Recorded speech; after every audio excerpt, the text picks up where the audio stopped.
शिव की, शिव शक्ति की, भक्त और भक्ति की ये कथा महान। शिव महापुराण, शिव महापुराण, शिव महापुराण। ओम नमः शिवाय, नमः शिवाय, ओम नमः शिवाय, नमः शिवाय, नमः शिवाय, ओम नमः शिवाय, नमः शिवाय, नमः शिवाय।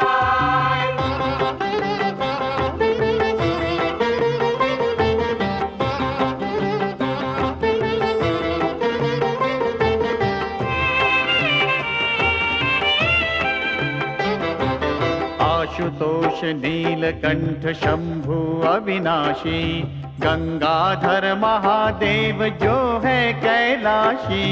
आशुतोष नीलकंठ शंभु अविनाशी, गंगाधर महादेव जो है कैलाशी। शिव का बस नाम ही भक्ति और ध्यान ही कर दे कल्याण।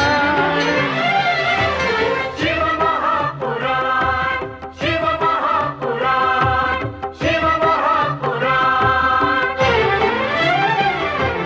ओम नमः शिवाय, नमः शिवाय, नमः शिवाय, ओम नमः शिवाय, नमः शिवाय, नमः शिवाय, ओम नमः शिवाय, नमः शिवाय, नमः शिवाय।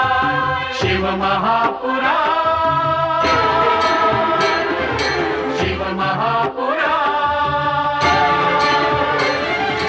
शिव महापुराण, शिव महापुराण, शिव महापुराण।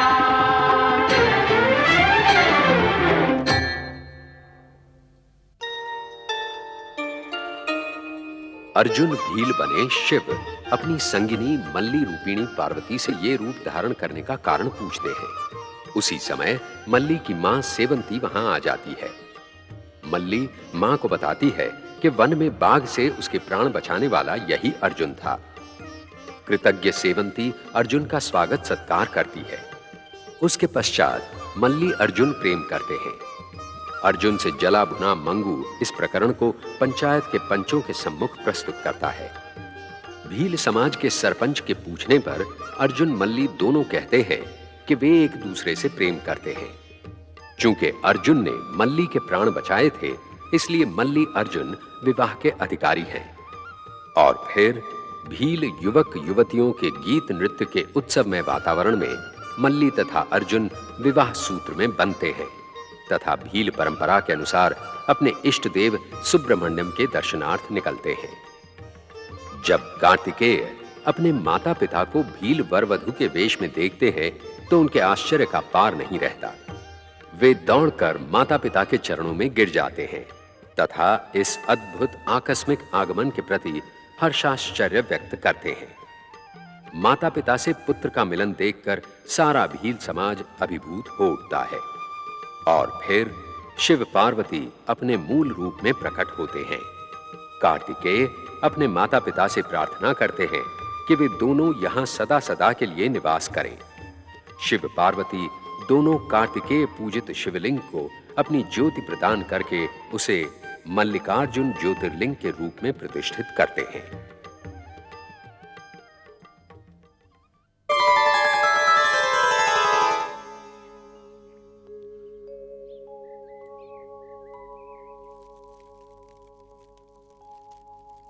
बाबा आ गए, बाबा आ गए।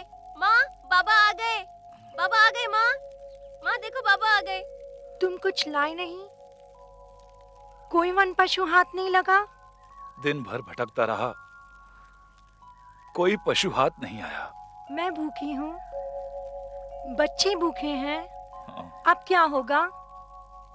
मैं भी तो दिन भर से भूखा हूँ। तब तो भूखे मर जाएंगे। कुछ उपाय कीजिए। हाँ, देखता हूँ, जाता हूँ, कुछ ना कुछ अब लेकर ही लौटूंगा।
मुझे क्या हो जाता है, मैं रुक क्यों जाता हूं?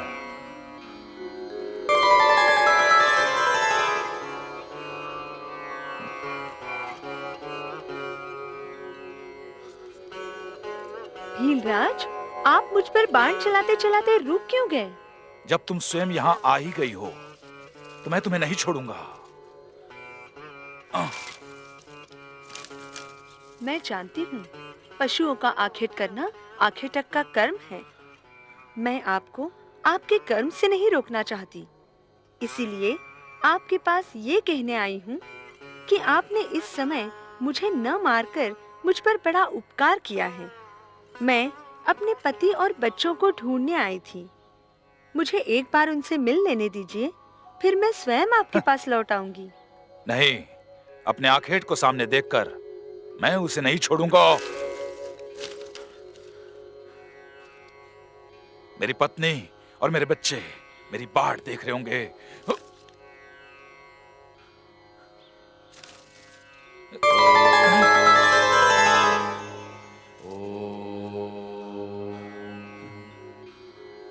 हिरनी, क्या तुम वचन देती हो कि तुम अपने पति और बच्चों से मिलकर वापस लौट आओगी? मैं वचन देती हूँ भीलराज, मेरा विश्वास करो। उनसे मिलकर मैं शीघ्र लौट आऊंगी। मुझे जाने दो भीलराज। तो जाओ, शीघ्र जाओ। अधिक समय तक मेरे सामने खड़ी न रहो। सचमुच तुम बड़े दयालु हो भीलराज।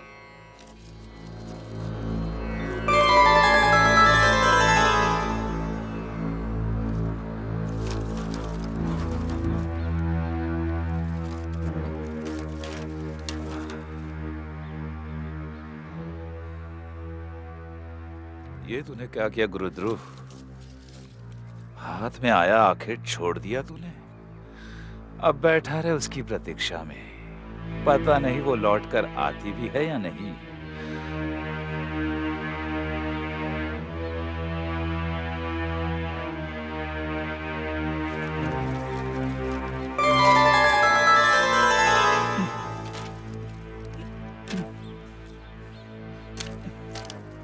हिरनी आएगी या नहीं आएगी?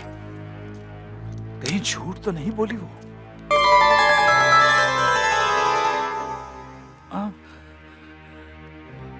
भगवान कितना दयालु है। एक आखेट गया तो दूसरा भेज दिया। अब इसे समाप्त करके मैं अपना कार्य पूर्ण करूंगा।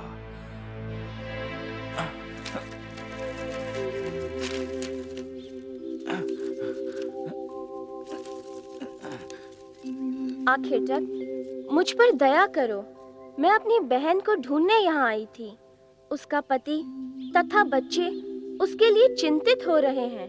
कहीं किसी आखेटक ने मार तो नहीं दिया उसे? नहीं, वो मेरे बाण के सामने आई थी, किंतु मैंने उसे दया करके छोड़ दिया।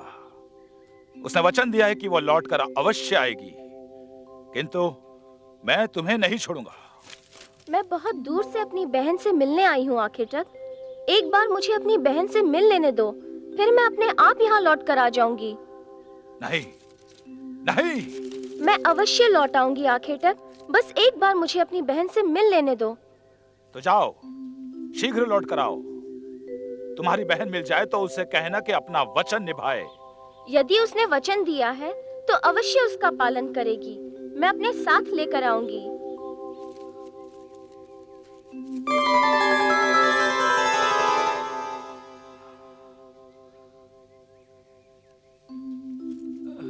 अब फिर प्रतीक्षा करो हिरनियों की।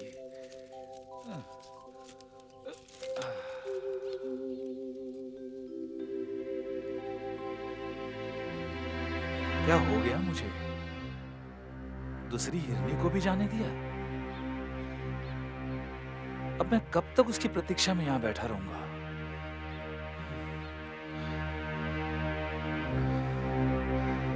सूर्य भी ढलने लगा।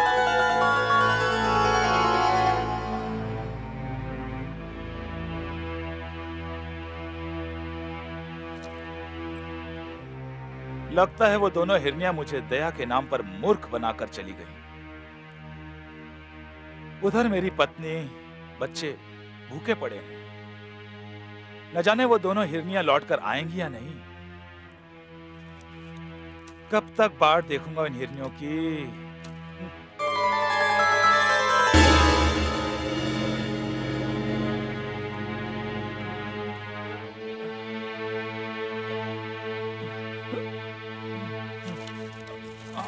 नहीं नहीं आखिटक, मुझे मारो नहीं। मैं तो अपनी हिरणी को ढूंढने आया हूँ। हमारे छोटे छोटे बच्चे उसके लिए बिलख रहे हैं। दया करो मुझ पर, दया करो। तुम भी ये कहना चाहते हो कि मैं तुम्हें जाने दूं? अपनी हिरनी और बच्चों से मिलकर तुम लौट आओगे? हाँ हाँ, मैं वचन देता हूँ आखिटक, हिरणी को बच्चों से मिलाकर मैं लौट आऊंगा। फिर तुम मुझे मार देना, मैं अवश्य आऊंगा। तुम्हारी हिरनी यहाँ आई थी? यहाँ आई थी? कहीं तुमने उसे? नहीं नहीं, मैंने उसे दया खाकर छोड़ दिया। तुम धन्य हो आखिटक। उसके पीछे उसकी बहन भी यहाँ आई थी। उसकी बहन भी आई थी? हाँ, मैंने उसे भी अपनी बहन से मिलने जाने दिया। दोनों ने मुझे वचन दिया है कि वो लौट कर आएंगी। मैं भी तुम्हें वचन देता हूँ, मैं उन दोनों से और बच्चों से मिलकर लौट आऊंगा। नहीं नहीं, बहुत मूर्ख बना लिया है तुम सबने मुझे। यहाँ बैठे बैठे दिन से आधी रात हो गई। अब मैं तुम्हें नहीं छोड़ूंगा।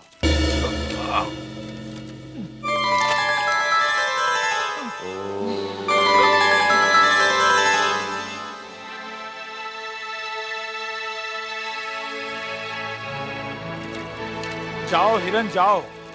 अपने प्रियजन का वियोग कितना दुखदाई होता है ये मैं अच्छी तरह जानता हूं। जाओ, चले जाओ यहां से। यहाँ खड़े होकर मेरे मन को विचलित ना करो, जाओ। मैं वचन देता हूँ, लौटकर अवश्य आऊंगा। तुमने जो उपकार मेरे परिवार पर किया है उसे मैं भूल नहीं सकता। मैं अवश्य लौटकर आऊंगा। तुम मेरी बाट देखना। अच्छा, अब मैं जाता हूँ।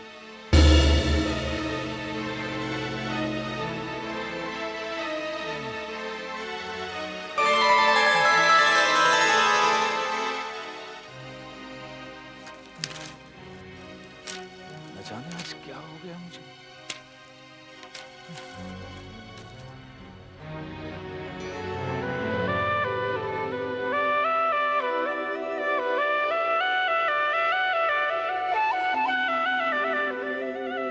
माँ, माँ, हाँ बेटा। पापा अभी तक नहीं आए। भोर हो गई, अभी तक नहीं आए। चलो चल के देखें।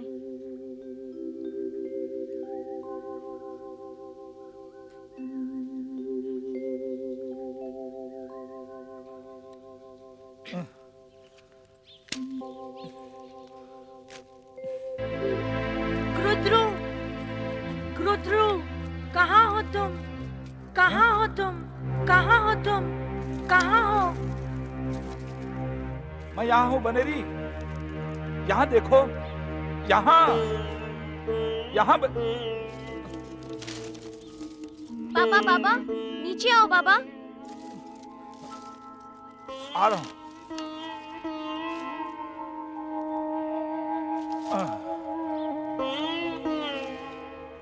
तुम यहाँ? हमने सारा वन छान मारा। हमें लगा कि तुम्हें लगा कि मैं किसी प्राणी का भोग बन गया? हाँ, किंतु तुम सारी रात यहाँ क्या कर रहे थे? मैं उनकी बाट देख रहा था। किसकी बाट देख रहे थे?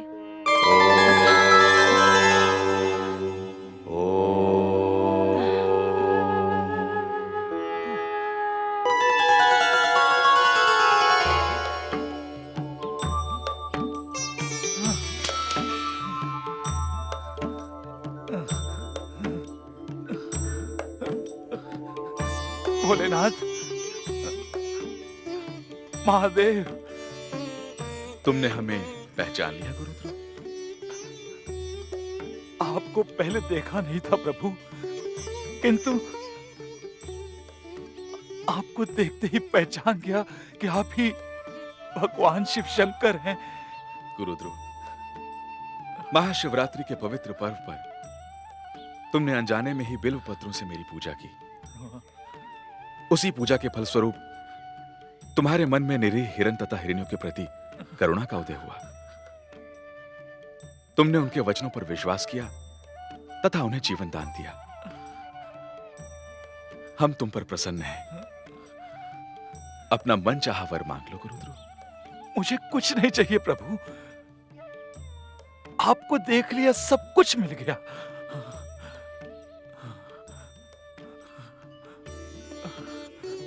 सहज भाव से कही गई तुम्हारी इस बात को सुनकर हम अत्यंत प्रसन्न हुए गुरुद्रो। गुरुद्रो, तुम मन चाहा वर मांग लो।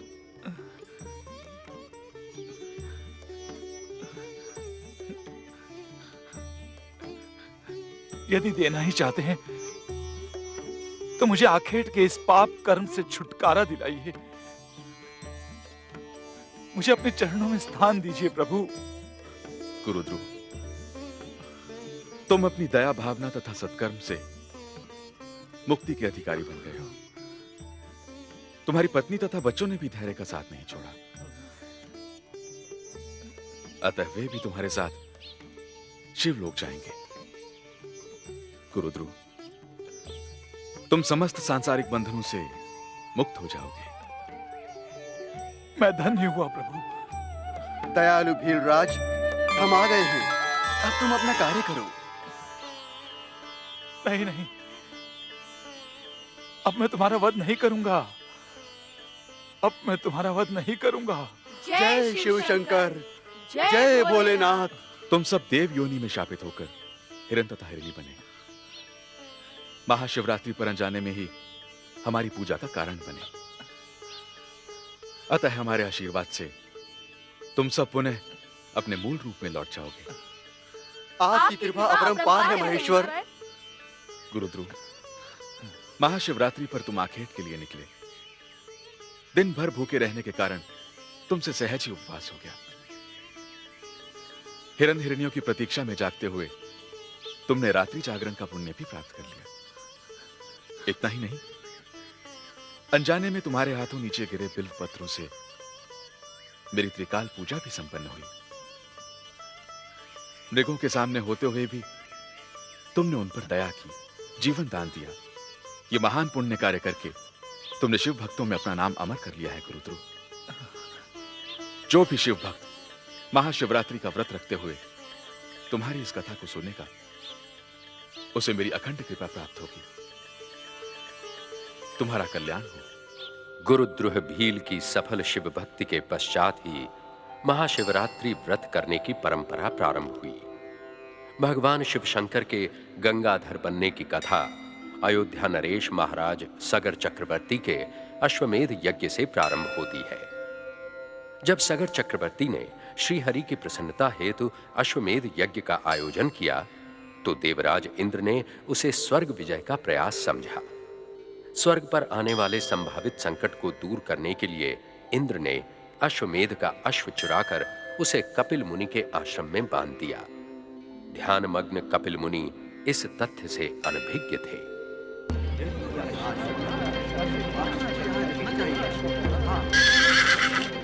वो देखो,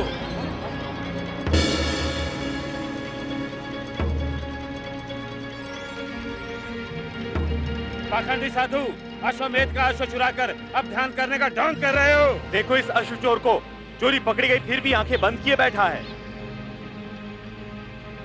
भैया, हमारा अश्व तो मिल गया, अब हमें व्यर्थ में समय नष्ट नहीं करना चाहिए। ये अश्व लेकर तुरंत हमें महाराज सगर की यज्ञ भूमि में चलना चाहिए। नहीं, इस धूर्त साधु को दंडित किए बिना हम नहीं लौटेंगे। अश्व चोर, आंखें खोल। ध्यान का पाखंड छोड़, अश्व चोर, आंखें खोल।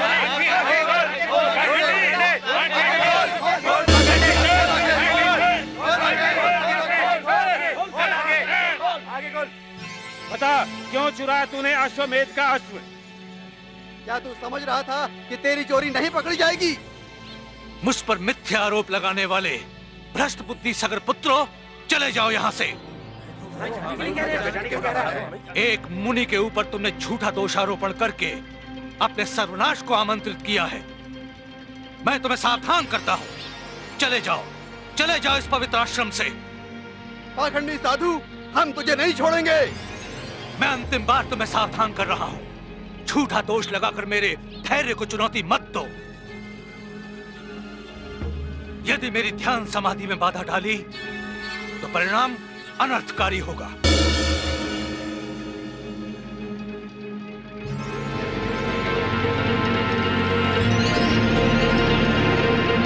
चोरी करने का परिणाम तुझे भुगतना पड़ेगा। बंधुओं, इस अश्व चोर को पकड़कर हम इसे अश्व के साथ महाराज सगर के सम्मुख प्रस्तुत करेंगे। महाराज के सम्मुख ले जाने की क्या आवश्यकता है? इसे यही समाप्त कर दो। हाँ हाँ, इसे यही समाप्त कर दो।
सूर्य देवता, ये क्या हो गया? ये क्या हो गया सूर्य देवता? आपकी पूजा में ये विघ्न क्यों? आप तो हमारे सूर्य वंश के कुल देवता हैं। रक्षा कीजिए, रक्षा कीजिए सूर्य देवता। ये अपशकुन कहीं किसी अनर्थ का संकेत तो नहीं? अनर्थ हो गया, अनर्थ हो गया। अयोध्यापति महाराज सगर अनर्थ हो गया। क्या हुआ महामंत्री? क्या हुआ? तुम कुछ बोलते क्यों नहीं महामंत्री? क्या हुआ? कैसा अनर्थ हो गया? हमारा मन व्याकुल हो रहा है, शीघ्र बताओ क्या हुआ? महाराज, समाचार इतना अशुभ है कि कहने के लिए मेरा हृदय स्वयं व्यथित हो रहा है। हमारे धैर्य की परीक्षा न लो महामंत्री। आशंकाओं से हमारा हृदय बैठने लगा है। महाराज, अश्वमेध यज्ञ का अश्व ढूंढने गए आपके सभी पुत्र कपिल मुनि की क्रोधाग्नि में जल के भस्मीभूत हो गए। नहीं नहीं महामंत्री, ऐसा नहीं हो सकता महामंत्री, ऐसा नहीं हो सकता।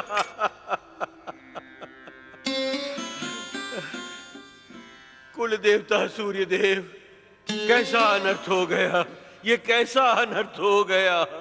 हमारे सूर्यवंश के नरेशों ने सदा ही सत्य तथा न्याय का मार्ग अपनाया है। हमने ऐसा कौन सा पाप किया है जिसका इतना भयंकर परिणाम?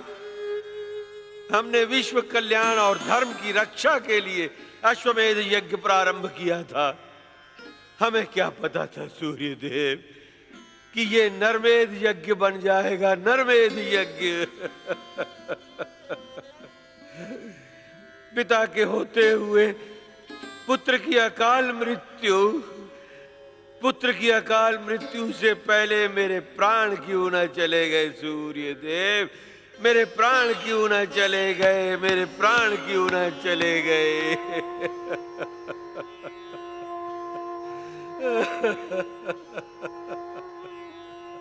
पिताश्री, पिताश्री, अपने आप को संभालिए पिताश्री। धैर्य धारण कीजिए पिताश्री, धैर्य धारण कीजिए। बेटा असमंजस, कैसे धैर्य धारण करूं? तुम्हारे भाई अश्वमेध का अश्व ढूंढने के लिए गए थे। उनकी ये दुर्दशा कैसे हुई बेटा, कैसे हुई? पिताश्री, कपिल मुनि महाज्ञानी हैं। अवश्य कोई ऐसा कारण हुआ होगा जिससे कपिल मुनि जैसे महात्मा के मन में क्रोध की ज्वाला उत्पन्न हुई होगी। बेटा असमंजस, कपिल मुनि तो मुनियों के मुनि हैं, जगत पालक भगवान विष्णु के अंश अवतार हैं। वे सहज ही क्रोधित नहीं हो सकते। ऐसा कौन सा अपराध हुआ है हमारे बेटों से? कहीं ये हमारे सूर्यवंश का विनाश तो नहीं? पिताश्री, धैर्य रखिए। मैं स्वयं कपिल मुनि की शरण में जाऊंगा और उनसे प्रार्थना करूंगा कि मेरे भाइयों को शाप मुक्त करके उन्हें जीवन दान दें। जाओ पुत्र, जाओ। कपिल मुनि दयावान है, कहीं उनके सम्मान में कोई त्रुटि ना हो, अन्यथा अनर्थ हो जाएगा। अब तो तुम ही सूर्यवंश के एकमात्र कुलदीप हो। जाओ पुत्र, जाओ।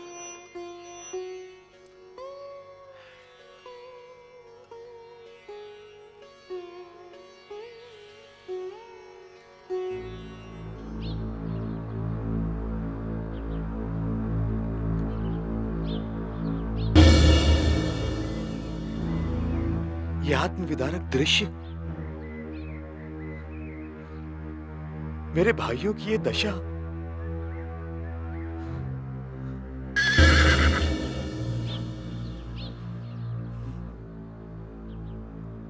अश्व तो है, किंतु मुनिवर दिखाई नहीं दे रहे। दर्शन दीजिए मुनिवर, दर्शन दीजिए। कहां हैं आप मुनिवर?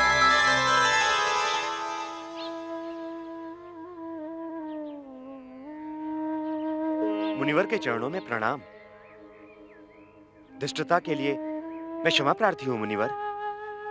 कौन हो तुम? सेवक को अयोध्या नरेश, सगर पुत्र असमंजस कहते हैं मुनिवर। यहां क्यों आए हो? महात्मन, मैं अपने बंधुओं के अपराध के लिए क्षमा प्रार्थी हूं। हमारा अपराध क्षमा कीजिए मुनिवर। हम भी उन्हें दंडित करके प्रसन्न नहीं हैं असमंजस। समझ लो, यही विधि का विधान था। मैं इसे स्वीकार करता हूं मुनिवर, परंतु मेरे पिता महाराज सगर इस दुर्घटना से अति दुखी हैं। यदि आप मेरे भस्मीभूत बंधुओं के उद्धार के लिए कोई उपाय बताएंगे तो उन्हें सद्गति प्राप्त होगी। तुम सत्य कहते हो असमंजस। तुम्हारे बंधुओं की आत्मिक शांति के लिए और सद्गति प्राप्ति के लिए कोई ऐसा अमोघ उपाय होगा जिससे सबका कल्याण होगा। वो उपाय आप ही बता सकते हैं मुनिवर। इसीलिए पिताश्री की आज्ञा से आपकी सेवा में उपस्थित हुआ हूं। जिस क्षण से तुम्हारे बंधु भस्म हुए थे, उसी क्षण से हम उस अमोघ उपाय का विचार कर रहे हैं। बहुत सोच विचार करने के पश्चात हम इस निष्कर्ष पर पहुंचे हैं कि भगवान विष्णु के चरण स्पर्श से उत्पन्न पतित पावनी गंगा का जल तुम्हारे बंधुओं को सद्गति तथा उद्धार प्रदान कर सकता है। इसके लिए गंगा को सत्यलोक से पृथ्वी लोक लाने का उपाय करना होगा। जो आज्ञा मुनिवर।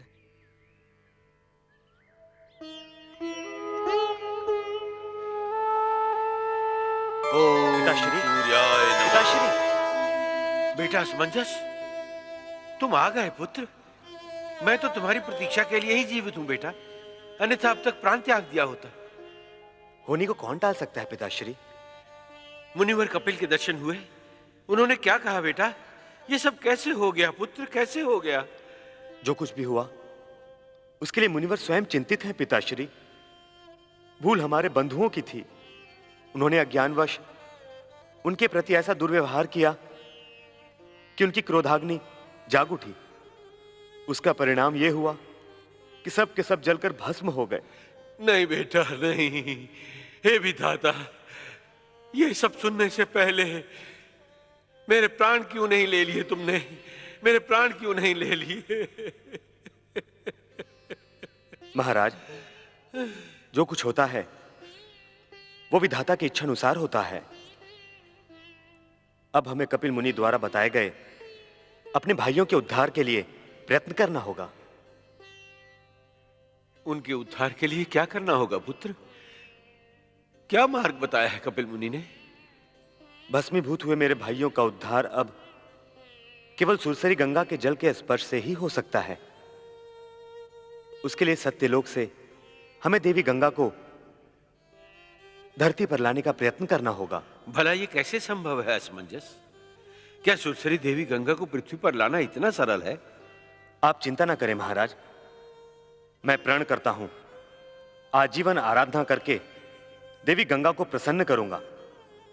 मैं उन्हें पृथ्वी पर लाने के लिए तपस्या करूंगा। नहीं पुत्र नहीं, तुम्हारी आयु तपस्या करने की नहीं। यदि कपिल मुनि का यही आदेश है तो मैं तपस्या करके देवी गंगा को पृथ्वी पर आने के लिए विवश करूंगा। आज से अयोध्या की प्रजा का उत्तरदायित्व हम तुम्हें सौंपते हैं। जय देवी गंगा, जय हो, जय देवी गंगा, जय देवी गंगा। कपिल मुनि द्वारा भस्मीभूत सगर पुत्रों का उद्धार गंगा मैया का पावन जल ही कर सकता है, ये सोचकर सत्यलोक वासिनी गंगा को पृथ्वी पर लाने हेतु अयोध्या नरेश सगर घोर तपस्या प्रारंभ करते हैं।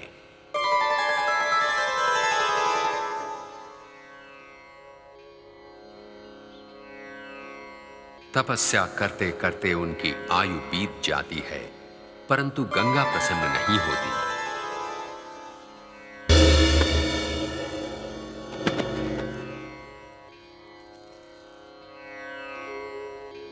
अंत में सगर की प्राण ज्योति निकलकर सूर्य लोक को चली जाती है।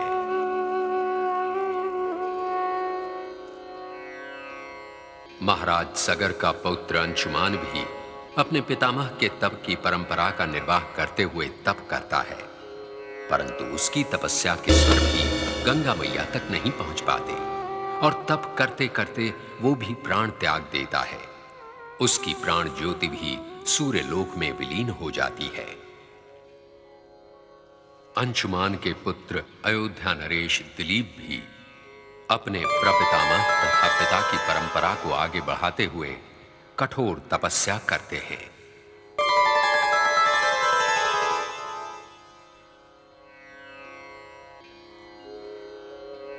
परंतु उनका गंगा आह्वान भी अनसुना रह जाता है। पिता का अनुसरण करते हुए दिलीप की आत्मा भी सूर्य लोक पहुंच जाती है।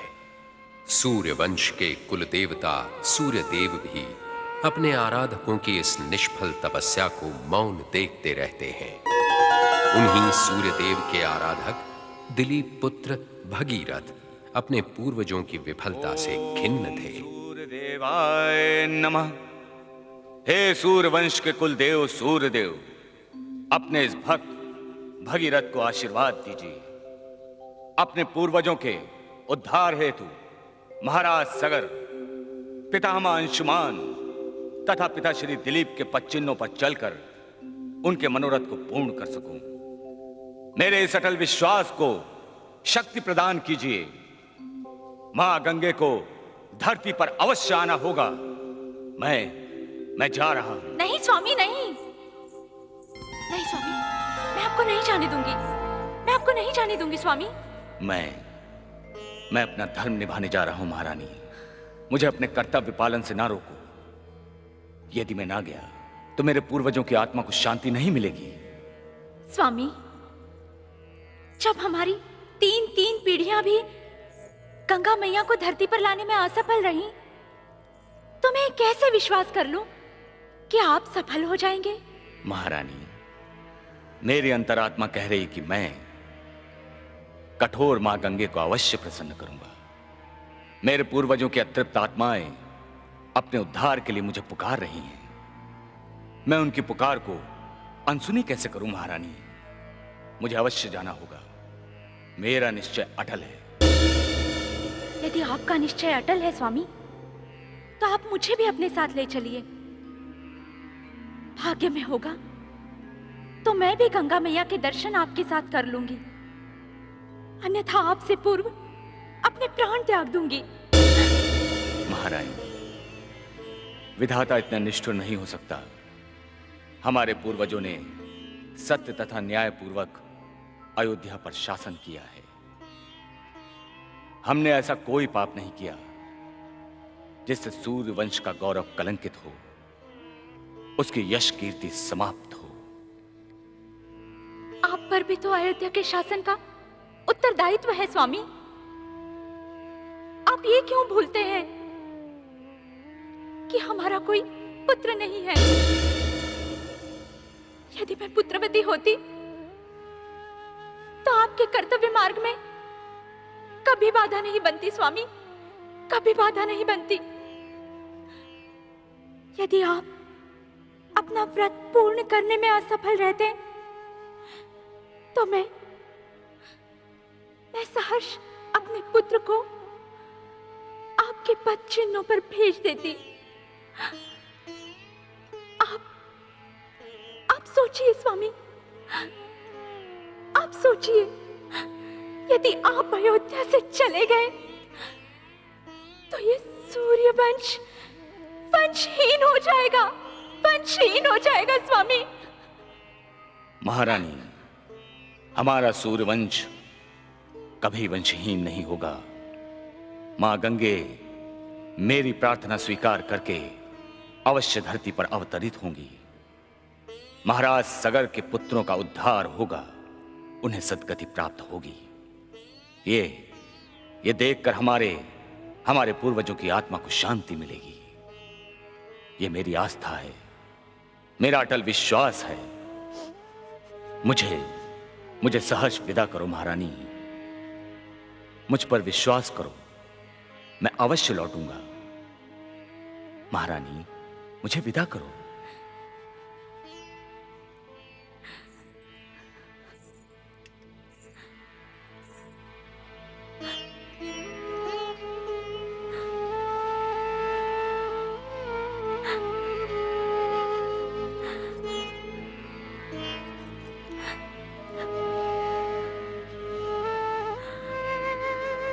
धैर्य धरो महारानी। जय सूर्य देवता।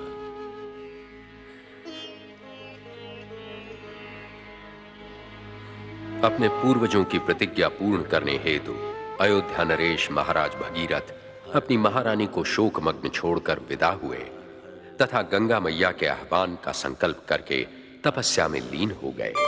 तपस्या करते करते दीर्घ काल व्यतीत हो गया, परंतु गंगा मैया प्रसन्न नहीं हुई।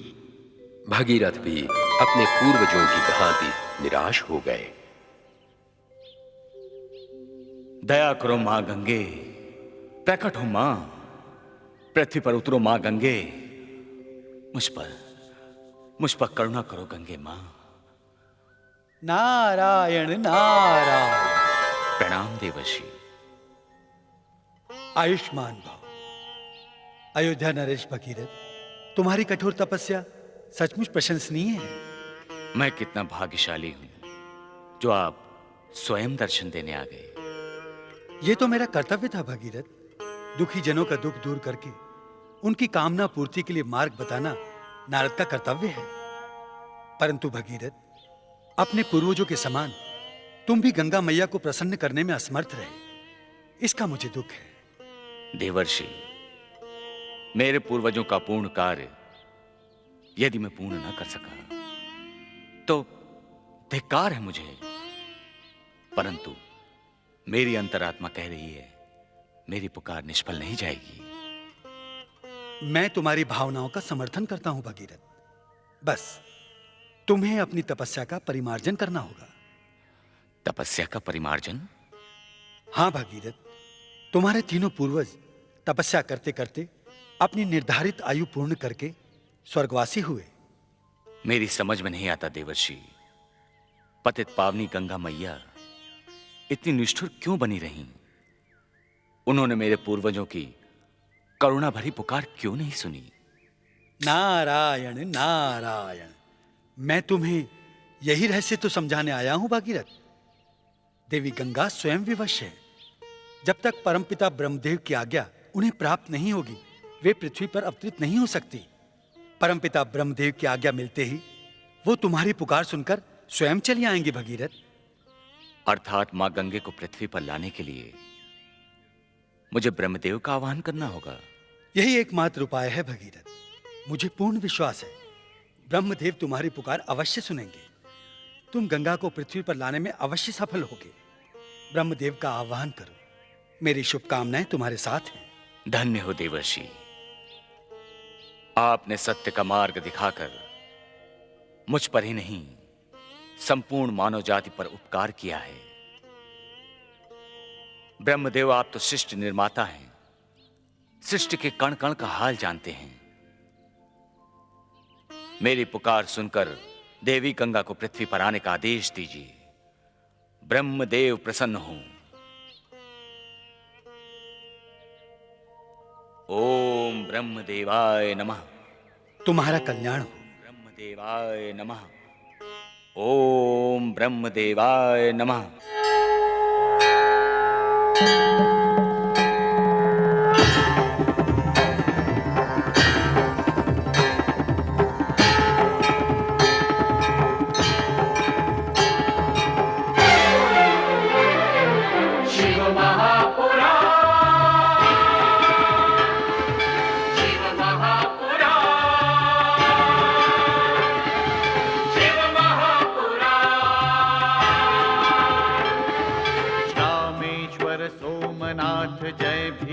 शंकर, महाकाल वैद्यनाथ जय केदारेश्वर। रामेश्वर सोमनाथ जय भीमा शंकर, महाकाल वैद्यनाथ जय केदारेश्वर। नाथों के नाथ की, भोले विश्वनाथ की महिमा का गान। शिव महापुराण, शिव महापुराण, शिव महापुराण। ओम नमः शिवाय, नमः शिवाय, ओम नमः शिवाय, नमः शिवाय, नमः शिवाय, ओम नमः शिवाय, नमः शिवाय, नमः शिवाय। शिव महापुराण, शिव महापुराण।